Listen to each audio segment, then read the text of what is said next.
Okay, so good morning to everyone. So, for this video, I will going to discuss about the um, local and foreign poets. So, it is the writers of poetry. So, first, let us go back to the past lesson. Our past lesson is about techniques and literary devices of poetry. So, what are those literary devices?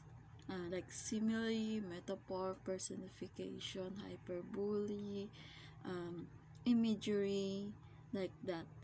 Yun yung mga uh, yun yung mga literary devices that we use in poetry. So now we were going to proceed in lesson 5.3, local and foreign poets. So first, the local poets. So our local poets is Opelia de Malanta. So here she is. So Opelia Alcantara de Malanta was born on June 16, 1932 and died on November 4, 2010. She was a Filipina poet, editor, author, and teacher. One of the country's most respected writers, De Malanta published several books of poetry, criticisms, drama, and prose, and edited various literary anthologies. In 1999, she received Southeast Asia's highest literary honor, the SEA Writer Award. So, next is, during earlier years of life of De Malanta,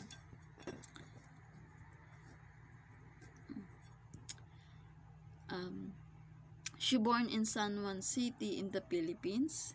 De Malanta took up her bachelor's degree, master's degree, and doctor of philosophy at the University of Santo Tomas or UST.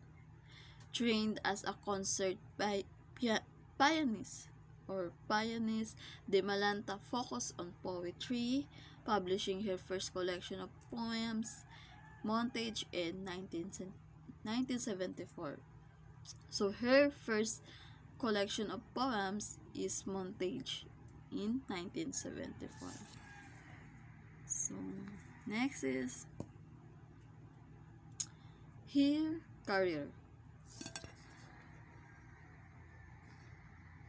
This is the career of De Malanta.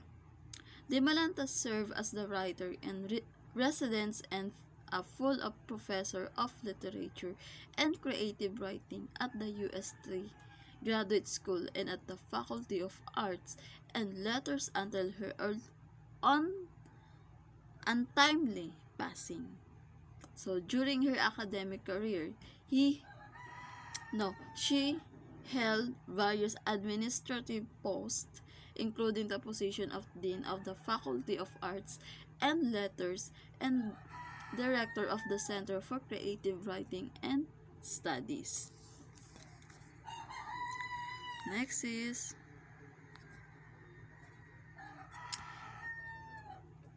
a panelist for various writing workshops at USA. Naging panelist din siya sa mga ilang competition about writing workshops. University of the Philippines, Silliman University in Dumaguete, and Mindanao State University, Iligan Institute of Technology in Iligan. De Malanta served as a judge in prominent literary award-giving bodies such as the National Book Awards by the Manila Critics Circuit, Philippines Free Press Literary Awards, and Don Carlos Balangka Memorial Awards for Literature. So, marami pala siyang naging award.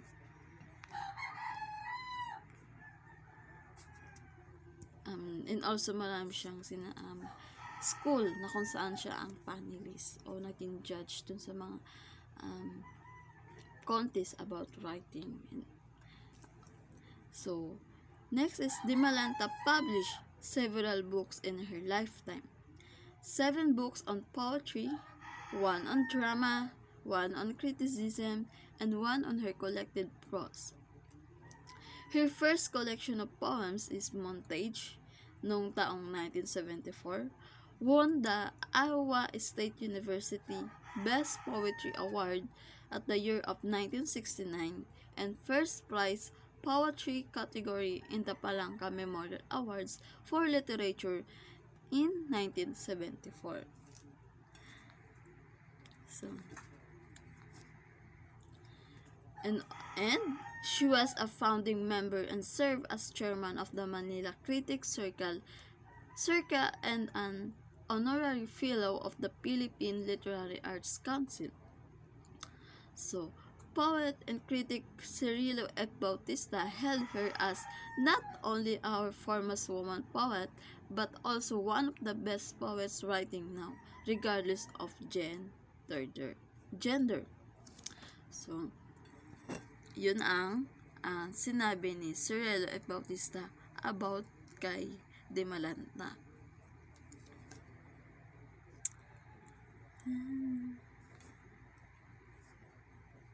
Next is, Dimalanta also wrote critical reviews in international journals and local periodicals and taught at Colegio de San Juan de Letran and De La Salle University. The Ateneo de Manila University honored Dimalanta with the 13th Paz Marquez Benitez Memorial Lecture and Exhibit, which was organized by the Ateneo Library of Women's Writings or ALIW. So, si Dimalanta ay nagsulat din ng isang critical reviews sa international journals and local periodicals and nagturo sa Colegio de San Juan de Letran and De La Salle University.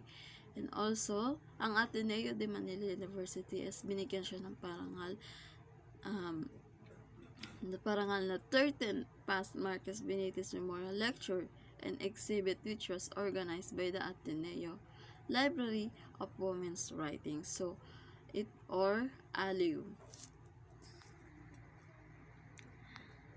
Next is, in 2002, UST published Dimalanta's verse drama, Lorenzo Ruiz Escribano, a play and 2 acts, with a Filipino translation by Florentino H. Hornedo and Michael M. Corosa. It was premiered on 22 to 24 on February 1994. So, naging premiere siya ng February 22 to 24, 1994 at UST in a production directed by Isagani R. Cruz. So, aside from her career in literature, Dimalanta is also known to have founded in 1995 the UST Faculty of Arts and Letters Official Choir, the UST Chorus of Arts and Letters, or the AB Chorale, with Mr. Paulo Zarate as its first musical director. She also penned the lyrics of the hymn of the said faculty. Wow. And Dimalanta lived with her family until her death in Navotas. So, sa Navotas na siya namatay. The bibliography of Dimalanta. Poetry, ito yung mga gawa niya. Finder Loser, Montage at the year of 1974, Time Factor, 1983, Flowing On, 1988, Lady Polyester, 1993, Love Woman, 1998, Passional, 2002, The Opelia Alcantara Dimalanta Reader, Volume 1, Poetry, 2005.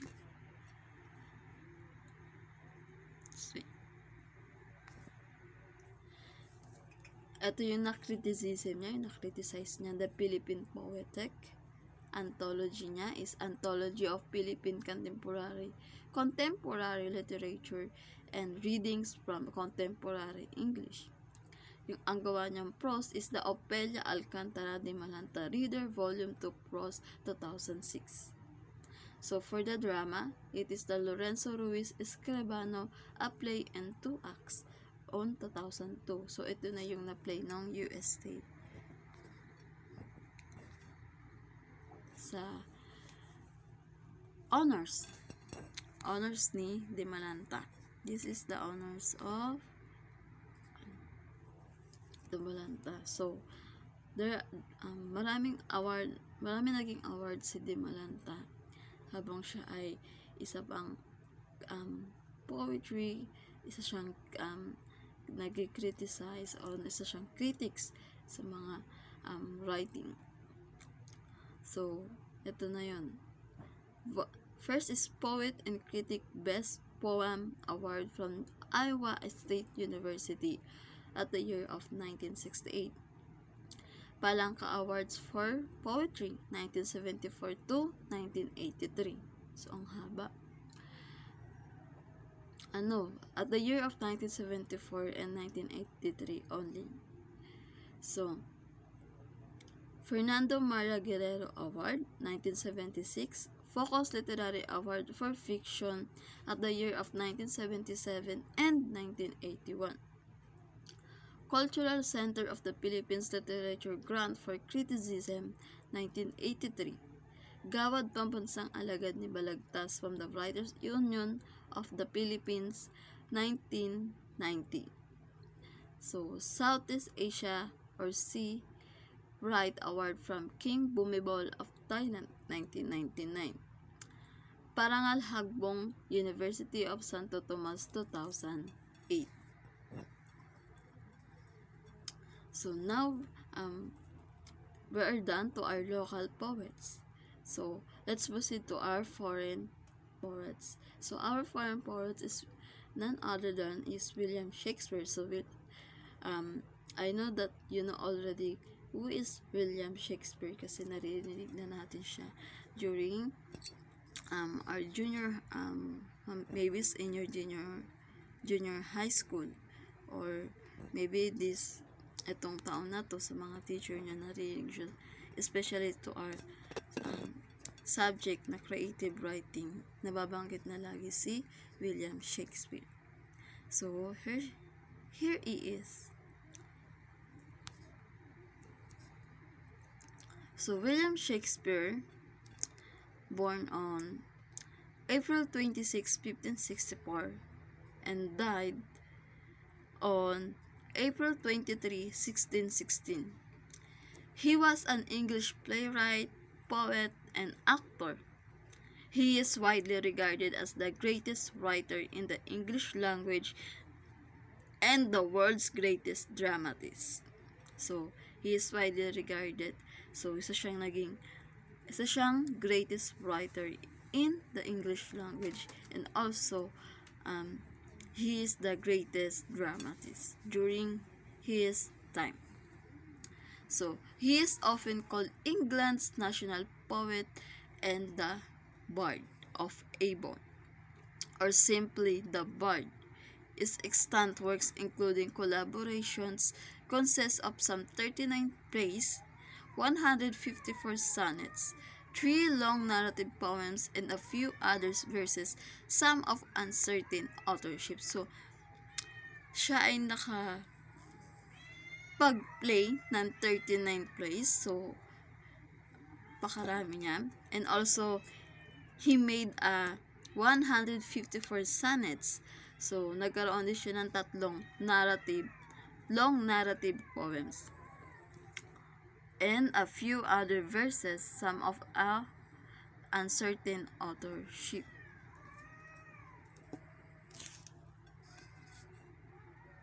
His plays have been translated into every major living language and are performed more often than those of any other playwright.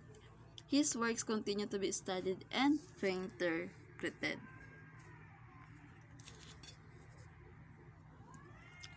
Shakespeare was born and raised in Stratford-upon-Avon, Warwickshire.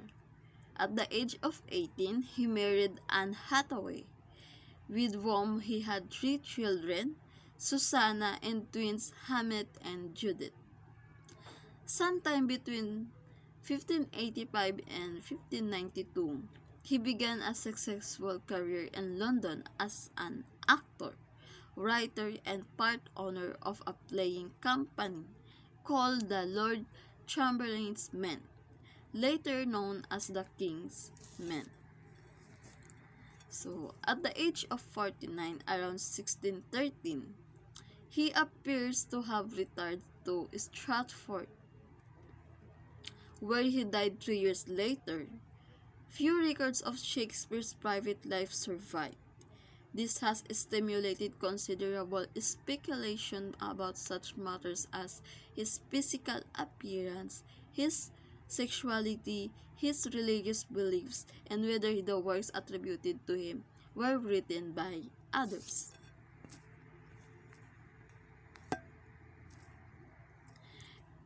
Shakespeare produced most of his known works between 1589 and 1613. His early plays were primarily comedies and histories and are regarded as some of the best works produced in these genres. And he then wrote mainly tragedies until 1608, among them Hamlet, Romeo and Juliet, Othello, King Lear, and Macbeth, all considered to be among the finest works in the English language. In the last phase of his life, he wrote tragic comedies, also known as romance, and collaborated with other playwrights.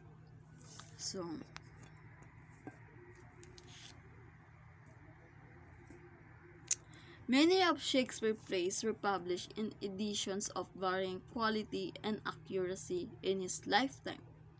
However, in 1623, 2 fellow actors and friends of Shakespeare's, John Hemmage and Henry Condell, published a more definite text known as the First Folio, a posthumous collected edition of Shakespeare's dramatic works that included all but 2 of his plays. Its preface was a prescient poem by Ben Jonson that hailed Shakespeare with the now famous epithet, "Not of an age but for all time."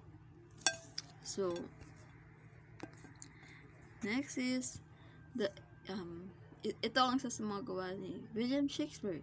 The Sonnet 18, Shall I Compare Thee to a Summer's Day, 1609 by William Shakespeare, 1564 to 1616.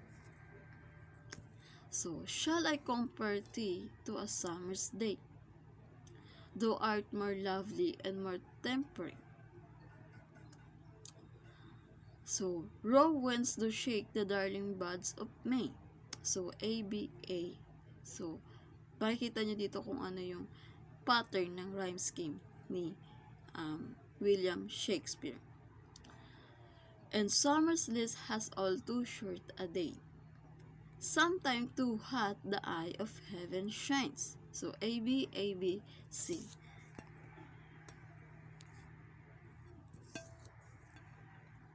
And even is his gold complexion dim. And every fair from fair sometimes declines. ABABCD. C, by chance or nature's changing course untrimmed, letter D. But the internal summer shall not fade, letter E, nor lose position of that fair thou owest, G. E. Nor shall that brag thou and rest in his shade, letter E. When in internal lines to time thou growth, letter E, F. So long as men can breathe or even can see, letter G na siya. So long lives this and this gives life to thee, letter G. So Dito nakita natin yung rhyme scheme ni William Shakespeare. The A, B, C, D, C, D, E, F, and G, G. So, yun ang rhyme scheme ni William Shakespeare. So, my list starts with Sonnet 18 from the Grandmaster William Shakespeare, 154 sonnets. This is because William Shakespeare is the most famous writer in the world. His works are the best sellers of all times. Over 4 billion of his works have been sold. He was an English poet, just like what I said, and dramatist of the Elizabethan period when Queen Elizabeth I, the daughter of Henry VIII and Anne Boleyn, reigned on 1553-1603. In his time, men wed women with long, flattering words of endearment. Although there's no line supporting that Shakespeare addresses a woman in this poem, but we're not deceived. Women were idolized because of the high position occupied by a woman, Queen Elizabeth I. Talking or writing about the beauty of a woman was equal to talking about love. It was a tradition of the Elizabethan era. This poem is well known and well anthologized. It is set in summer. A time for love or romance, and the mood is romantic, in the sense of romanticism because of its adulation of beauty, and comparing beauty with nature, and finding nature wanting for its impermanence. So Shakespeare talks about summer has too short a date, and nature's changing course, etc. Compare the treatment of nature in the Elizabethan era with the romantic treatment of nature in this poem by William Blake titled The Schoolboy.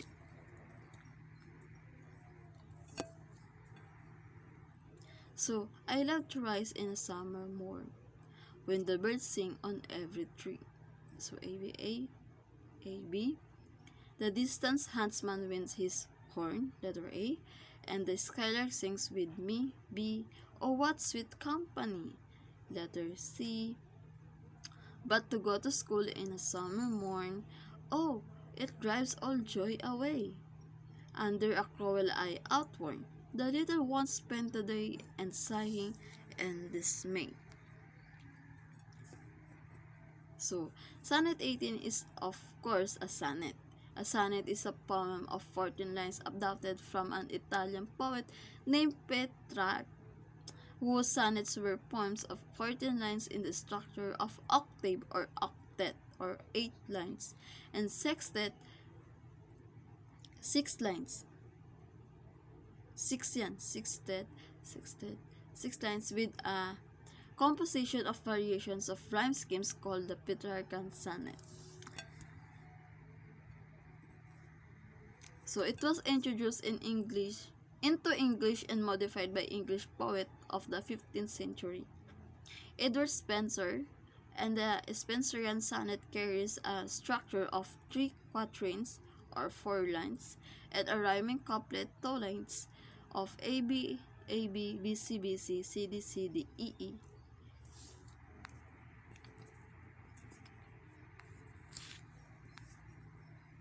In the 17th century, William Shakespeare came up with what is now called the English or Elizabethan sonnet of the same 3 quatrains in a rhyming couplet but composed of A B, C D, E F, G, G. So, ito yung Shakespeare rhyme scheme.